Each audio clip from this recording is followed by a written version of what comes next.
What media are you talking about that's anti-Trump? You're not familiar with the anti-Trump media? You're not familiar with the fact that you guys control for everything of all the things I've heard you say out here, that might be the nuttiest. Scott, believe me, there's plenty of anti-Trump media. Scott, you believe it No, I think that media has to do their job. They have to actually, they need to get the facts right. But wait a second. We were right. And that's always wrong. That's Republican and CNN black sheep Scott Jennings cracking up at the newest narrative coming from establishment media. Welcome to Nurk News, I'm Nurkish, and pretend journalists everywhere are losing their minds at the $15 million settlement in Trump's lawsuit against George Stephanopoulos and ABC News. And instead of facing the music or admitting that they might even be slightly culpable in perpetuating misinformation, they've decided to double down and concoct a host of outlandish and straw man scenarios to excuse themselves of any wrongdoing.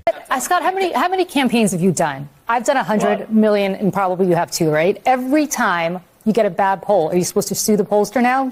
It's not about the poll. It's not about the poll. But look what happened. It came out from a person who has a lot of credibility.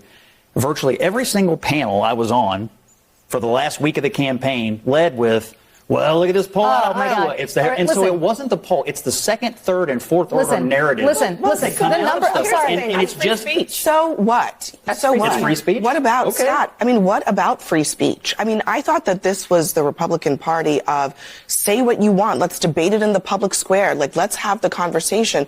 Now it's let's only have the conversation if you're 100%.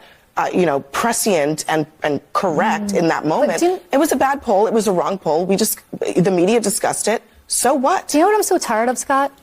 The number one cable news network, Fox News. The number one paper by circulation, the Wall Street Journal. Number three paper by circulation, the New York Post. Number one person on the radio, Sean Hannity. The number one person on the podcast, Joe Rogan. All of these people are Trump supporters. What I'm basically trying to say is that you guys have taken over the airwaves. You guys have taken over the radio airwaves. You guys have taken over podcasts. You guys have taken over pretty much, and now you're sitting here complaining because all you guys do is whine and complain. Your entire raison d'etre is to have grievances. You don't actually think about leading. You just think about having grievances against the media. You guys have taken over podcasts. You guys have taken over pretty much, and now you're sitting here complaining because all you guys do is whine and complain. Your entire raison d'etre is to have grievances. You don't actually think about leading. You just think about having grievances against the media. You know, liberals love to play the semantics game so that they can maintain this illusion that they're still living in a Reagan or Bush era America where they're considered counterculture. But the fact of the matter is Fox News is number one because it's an island in a sea of liberal garbage. It's legitimately the only place to go if you're conservative and still get your news from legacy media. And Wall Street Journal is only considered conservative by liberals because they're so used to being spoon-fed narratives they agree with. Sean Hannity's radio show isn't important because barely anyone listens to the radio anymore. And Joe Rogan only became pro-Trump 5 seconds ago because liberals couldn't stand that he was capable of independent thought. What Jennings and conservatives are talking about is institutional control, which is abundantly apparent when you consider that only 3.4% of journalists are registered Republicans. The poll was wrong.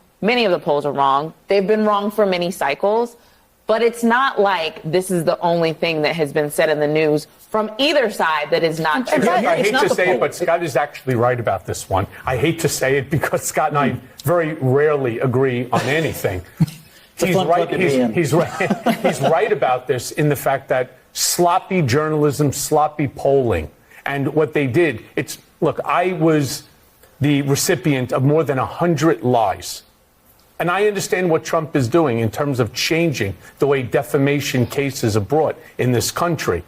You may remember the allegations I was in Prague. Never been to Prague. I was in Czechoslovakia. I paid $10 million to Kompromat. I have a house next to Putin in Sochi. None of this is true. On top of that, there was another one that came out as an example where I allegedly was paid $400,000 by Poroshenko to create a meeting between him and Donald Trump during the presidency. That is also not true. So do you think it should be easier? You believe it No, I should be think that easier media to has sue to do media their companies? job. They have to actually, they need to get the facts But wait a right. second. Because But wait. we were right. Because you And said that's Scott's always wrong. You know things are bad when Michael Cohen admits that Trump was right about legacy media. I mean, he said this right after Abby Phillip read a statement from Trump's team basically calling him a loser, which just goes to show you how CNN was dishonestly attempting to prime him for a desired response that they obviously didn't get, because even someone like Cohen can't fully deny that they're all hacks. Are you worried at all about this, Scott, just where it could go? Not just the Donald Trump of it all, but I mean, if he's creating precedent, it's for everybody. Well, when you introduced, Michael, you used the word narratives, and I think one of the reasons Republicans are cheering on this muscular attitude from Trump and pushing back against some of this is because Republicans feel like constantly media organizations, especially in the throes of campaigns, work overtime to create false narratives that may shape the contours of the election. Look what happened when this poll came out in Iowa. The entire English-speaking world was talking about the gold standard pollster, and Harris has this momentum. And ultimately what we were told was complete garbage. And if you talked to pollsters at the time, they would have told you, this is not real. This methodology is not good anymore. But that's not what people chose to run with because it fit what most people in the press wanted the narrative to be. So he's pushing back on that. I don't, frankly, have a problem with it. And if they capitulate, it's because they don't want to go through the discovery and what that might show.